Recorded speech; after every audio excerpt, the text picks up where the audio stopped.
Hi everyone, कैसे हो आप सब। ये हमारा सेकंड पार्ट होने वाला है पॉस्चर सीरीज का, ठीक है, जो कि बायोमैकेनिक्स सिंथिया नॉर्किंस की है। तो ऑलरेडी फर्स्ट पार्ट में मैंने ये सब कवर कर लिया था। अब फटाफट से देखते हैं इसका सेकंड पार्ट, जिसमें कि हम डिस्कस करने वाले हैं अबाउट द पॉस्चरल कंट्रोल। तो फर्स्ट वीडियो में हमने पॉस्चर के बारे में देखा कि पॉस्चर क्या है, ठीक है ना, स्टेबिलिटी क्या है, बैलेंस क्या है। अब ये हमारा होने वाला है पार्ट 2, जिसमें कि हम पढ़ेंगे अबाउट द पॉस्चरल कंट्रोल। ठीक है, अब पॉस्चर हमने फर्स्ट वीडियो में देख लिया कि पॉस्चर क्या है। अब हमें इस पॉस्चर कंट्रोल करना है। तो सबसे पहले होती है डेफिनेशन, पॉस्चरल कंट्रोल है क्या। तो पॉस्चरल कंट्रोल बेसिकली, जैसे कि मैंने आपको बताया था कि मैं खड़ी हूं, मैं दोबारा से बता देती हूँ आपको, लेकिन फर्स्ट वीडियो आप जरूर देखना अगर आपको एक बेटर अंडरस्टैंडिंग चाहिए। सीक्वेंस में आप वीडियो देखना, ठीक है। अब जैसे मैं खड़ी हूं, कोई आया, किसी ने मुझे धक्का मारा, मैंने एक स्टेप लिया, या चाहे तो मैंने कुछ भी नहीं लिया स्टेप, लेकिन ऐसे करके मैं वापस से मैंने अपनी स्टेबिलिटी को मेंटेन कर लिया और मैं उसी पोजीशन पे आ गई। तो यही तो मेरा पॉस्चरल कंट्रोल है, यानी कि मैंने अपने पॉस्चर को कंट्रोल कर लिया। That is a postural control. अब इसी को डेफिनेशन में कैसे लिखेंगे, तो इट इज द एबिलिटी, वो मेरी क्षमता है, it is the ability of my body, ठीक है ना, it is the ability of my body to stabilize. तो पॉस्चरल कंट्रोल क्या है, कहीं ना कहीं इसकी स्टेबिलिटी से ही मिलती जुलती डेफिनेशन है। It is the ability to maintain stability. Postural control का मतलब यह है कि it is the ability to maintain the stability of the body and its segments, अलग अलग segments,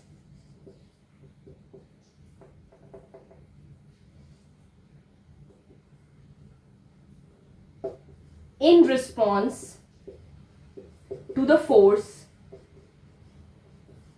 that disturb its equilibrium। साथ में कॉपी पेन ले सकते हैं, या तो बुक में अंडरलाइन कर सकते हैं, या तो इंपॉर्टेंट पॉइंट्स आप कॉपी में नोट कर सकते हैं।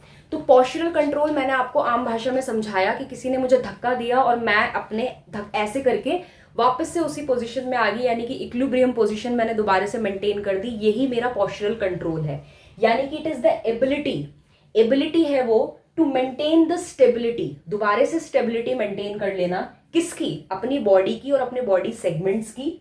इन रिस्पॉन्स टू द फोर्स, किसके रिस्पॉन्स में, भाई मैं खुद ही थोड़ी ना स्टेबिलिटी मेंटेन कर दूंगी, मैंने किसके रिस्पॉन्स में किया, उस फोर्स के जिसने मेरे इक्विलिब्रियम को डिस्टर्ब करा या करना चाहा। तो in response to the force that disturb its equilibrium, ठीक है। तो ये हो गई इसकी डेफिनेशन। तो ये हो गया पॉस्चरल कंट्रोल की डेफिनेशन। अब क्या होता है कि हमारे दो मैकेनिज्म होते हैं जिससे हम अपना पॉस्चरल कंट्रोल करते हैं, यानी कि we have the postural control strategies या फिर पॉस्चरल कंट्रोल मेजर्स। दोनों में से आप कुछ भी बोल सकते हो। तो दो होते हैं वो हमारे, ठीक है, इसको आप स्क्रीनशॉट ले सकते हो। तो हमारे दो मैकेनिज्म होते हैं, एक हमारा होता है एंटिसिपेटरी मैकेनिज्म, ध्यान से समझना इस चीज को, दिस इज वेरी इंपॉर्टेंट। एक होता है हमारा एंटिसिपेटरी स्ट्रैटेजी और एक होता है हमारा कॉम्पनसेटरी स्ट्रैटेजी, ठीक है। एक होता है हमारा एंटिसिपेटरी स्ट्रैटेजी और एक होता है हमारा कॉम्पनसेटरी स्ट्रैटेजी। तो दोनों में क्या डिफरेंस है वो हम देखते हैं। एंटिसिपेटरी और कंपनसेटरी की डेफिनेशन बाद में देखेंगे, पहले समझते हैं। देखो, मैं किसी एक ऐसे एनवायरनमेंट में हूं जहां पे मुझे पता है कि सामने वाला मेरा कोई फ्रेंड है और सपोज वो मुझे होली का कलर लगाने आ रहा है या वो मुझे मारने आ रहा है, कहते नहीं मस्ती मस्ती में मारने या होली का कलर लगाने। तो मुझे ऑलरेडी पता है मेरे उस एनवायरनमेंट के बारे में और उस मेरे फ्रेंड के टास्क के बारे में कि वो क्या करने आ रहा है मेरे पे। तो मेरी बॉडी जो है वो पहले से ही अडेप्ट हो गई कि वो जो करेगा उसके रिस्पॉन्स में मैं ये चीज करूंगा या करूंगी। समझ रहे हो। तो अगर मेरे को पहले से ही नॉलेज है मेरे इर्द गिर्द के इन्वायरमेंट की, अगर मुझे पहले से ही नॉलेज है उस टास्क की, ठीक है ना, और उसके रिस्पॉन्स में यानी कि उसके एंटिसिपेशन में, अगर एंटिसिपेटरी वर्ड का हम मीनिंग ढूंढे तो उसका मतलब यही होता है। तो उसके एंटिसिपेशन में अगर मेरी मसल्स में मूवमेंट हो रहा है या मेरी मसल्स में एक्टिविटी हो रही है, तो उसी को ही हम बोलते हैं एंटिसिपेटरी स्ट्रैटेजी। यानी कि यहाँ पे प्रायर मतलब पहले, यानी कि यहाँ पे प्रायर नॉलेज ऑफ टास्क जो हो रहा है एंड इन्वायरमेंट, यानी कि prior knowledge of task and environment is needed. यहाँ पे पहले से ही prior knowledge of task and environment चाहिए, ठीक है, तभी हम उसको एंटिसिपेटरी स्ट्रैटेजी बोलेंगे।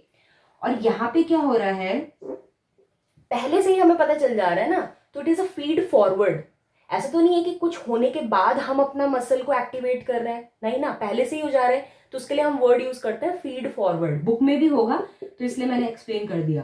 तो ये क्या है, it is a feed forward, पहले से ही क्या, activation of muscles of limb trunk, यानी कि पहले से ही activation of muscles and trunk and limb, किसके, in response to self balanced perturbation. अच्छा, पर्ट्यूब्रेशन क्या होता है, वही धक्का जो हम दे रहे हैं ना, उसी के लिए वर्ड यूज किया है पर्ट्यूब्रेशन। ठीक है, समझ में आया। देखो, लर्न करना अलग चीज है, लेकिन अगर आपको समझ में आ गया ना, तो एटलीस्ट आप अपनी लैंग्वेज में लिख सकते हो। पहले से ही मुझे इन्वायरमेंट और टास्क की नॉलेज होना और उसके रिस्पॉन्स में मेरी लिम्ब और ट्रंक की मसल्स का एक्टिवेशन होना in response to that task is my anticipatory strategy. यानी कि एंटिसिपेटरी स्ट्रैटेजी में पहले से ही, प्रायर मतलब पहले से ही नॉलेज होनी चाहिए टास्क और एनवायरमेंट की, वो इसमें मस्ट है। और it is a feed forward, यानी कि पहले से it is a feed forward activation of the muscles of the limbs and the trunks in response to that perturbation, कि भाई मेरे को अब कोई धक्का मारने आ रहा है या मेरे को कुछ करने आ रहा है, तो उसके रिस्पॉन्स में पहले से ही एक्टिवेशन हो जाना मसल की इज द एंटिसिपेटरी स्ट्रैटेजी। समझ में आया इतना। यहाँ पे जो मसल्स कॉन्ट्रैक्ट हो रहे हैं वो किसी मूवमेंट के बाद नहीं हो रहे हैं, वो किसके रिस्पॉन्स में हो रहे हैं, इस टास्क के रिस्पॉन्स में। ठीक है, समझ में आया। सो इट इज, यहाँ पे जो एक्टिवेशन हो रहा है मसल्स का, it is not in the response to the movement, but it is in response और it is in the anticipation of that task. पता है कि वो पर्ट्यूब्रेशन हम पे आ रहा है, अगर हमारा नोन पर्ट्यूब्रेशन है, पहले से ही हमें पता है नोन पर्ट्यूबेशन के केस में आपका एंटिसिपेटरी स्ट्रैटेजी होगी। अगर बात है कंपनसेटरी, तो कंपनसेटरी में क्या होता है, कोई आया आपको धक्का मारा और उस धक्के के बाद आपने अपना आप को बैलेंस कर लिया, आपने तब अपनी स्टेबिलिटी को मेंटेन कर दिया, that is a compensatory strategy. यानी कि ये जो स्ट्रैटेजी होती है ये बाद में होती है, तो इट इज अ फीडबैक। ठीक है, बाद में होती है तो it is a feedback. So it is the, मैं दोबारा नहीं लिख रही हूं, ठीक है, तो it is the feedback activation of the muscles. ठीक है, it is the feedback activation of all your trunk and limb muscles in response to the force, किसके, उस फोर्स के रिस्पॉन्स में जिसने आपके इक्विलिब्रियम को डिस्टर्ब करना चाहा हो। समझ में आया इतना। तो मैं लिख नहीं रही हूं, आई होप आपको इतना समझ में आ गया होगा। और इसमें क्या होता है कि ये जो कंपनसेटरी वाली स्ट्रैटेजी हो रही है, अगर आपको पता है पर्ट्यूब्रेशन तब भी होता है ये, और अगर अननोन है ये तब भी होता है, यानी कि ये इनबिल्ट है, ये होता ही होता है, ये दोनों में ही होता है। ठीक है, तो ये आपका पूरा जो था ये कॉम्पनसेटरी एंड एंटिसिपेटरी स्ट्रैटेजीज था। मैंने बहुत इजी वे में आपको समझाने की कोशिश की है, वरना यूजुअली बुक में आपको समझ में ये नहीं आएगा। ठीक है, तो बस इतना ही इसमें है।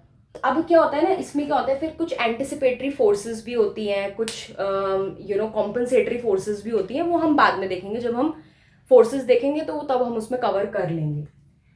इसका स्क्रीनशॉट ले सकते हो आप। ठीक है, उसके बाद क्या है कि अब इसमें ये तो हमने स्ट्रैटेजीज पढ़ ली जिससे हम पोस्चरल कंट्रोल अपना कर पा रहे हैं।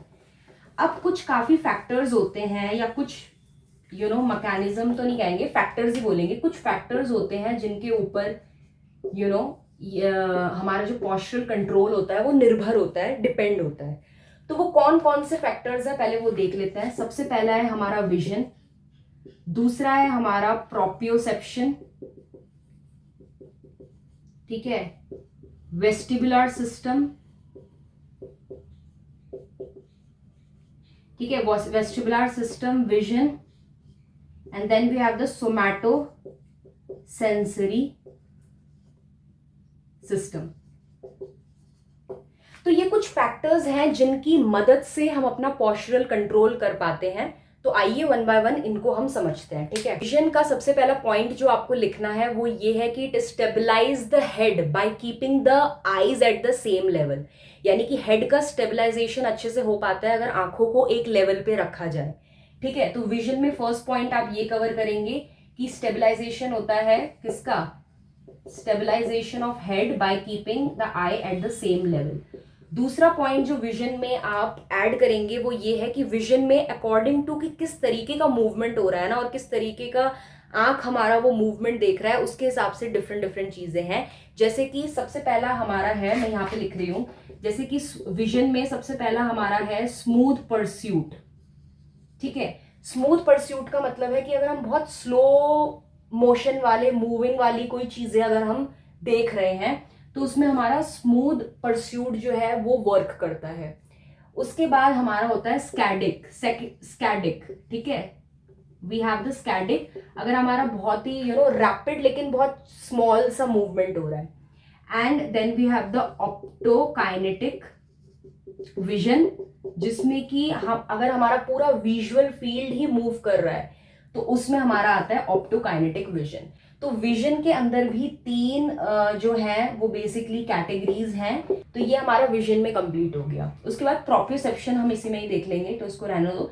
सेकेंड चीज हमारी जो है that is a vestibular system. सबको पता है कि वेस्टिबुलर सिस्टम क्या होता है। तो it is a mechano receptors, ठीक है। मैकेनो रिसेप्टर्स होते हैं ना सेमी सर्कुलर कैनाल में, तो वो कहीं ना कहीं क्या करते हैं, आपकी बॉडी का प्रॉपर ओरिएंटेशन करवाते हैं इन द स्पेस। प्रोप्रियोसेप्शन का मतलब भी वही है कि we are aware of our movements and joints. हमें पता है कि we are aware of the space, कि हमारे कितने स्पेस में क्या क्या चल रहा है। So we are aware of the movements and joints, ठीक है। तो वेस्टिबुलर सिस्टम में ये चीज आ गई कि मैकेनो रिसेप्टर्स होते हैं सेमी सर्कुलर कैनाल में, और वो कहीं ना कहीं हमारा स्टेबलाइज करते हैं बॉडी और बॉडी सेगमेंट्स को इन द स्पेस, यानी कि एक प्रॉपर ओरिएंटेशन हो पाती है, ठीक है। थर्ड है हमारा सोमैटोसेंसरी सिस्टम। सोमैटोसेंसरी सिस्टम क्या करता है कि हमारी पेरिफेरी से जितनी भी इंफॉर्मेशन है वो लेकर के आता है, जैसे कि हमारा पेन हो गया, टच हो गया, टेम्परेचर हो गया, ठीक है, प्रोप्रियोसेप्शन हो गया, इन सब चीजों को लेकर के आता है। तो इसमें क्या होता है कि पेरिफेरी से, यानी कि पेरिफेरी से आपके सारे के सारे सेंसेशन आते हैं, पेन के, टेम्परेचर के, टच के और प्रोप्रियोसेप्शन के, ठीक है। अब इसके भी हमारे तीन कैटेगरीज होती हैं। सबसे पहला है हमारा मसल स्पिंडल। मसल स्पिंडल हम सबको पता है कि जो हमारी मसल लेंथनिंग है, जो हमारी मसल की लेंथनिंग है, उसमें इसका कंट्रीब्यूशन होता है। Then we have the Golgi tendon. Golgi tendon का कब होता है, जब मसल्स में टेंशन बनी रहती है, ठीक है, ये टेंशन में वर्क करते हैं। एंड थर्ड हमारा रहता है प्रोप्रियोसेप्शन। तो प्रोप्रियोसेप्शन का मतलब क्या होता है, दैट वी आर अवेयर, जो मैंने अभी एक्सप्लेन किया। तो ये सारे के सारे जो फैक्टर्स हैं वो बेसिकली कंट्रीब्यूट करते हैं in maintaining the postural control and the stability. So with this I am done with my part 2 of posture series. Third video अब जो आएगी that will be on the topic the muscle synergies. So stay tune guys, and till then bye and take care.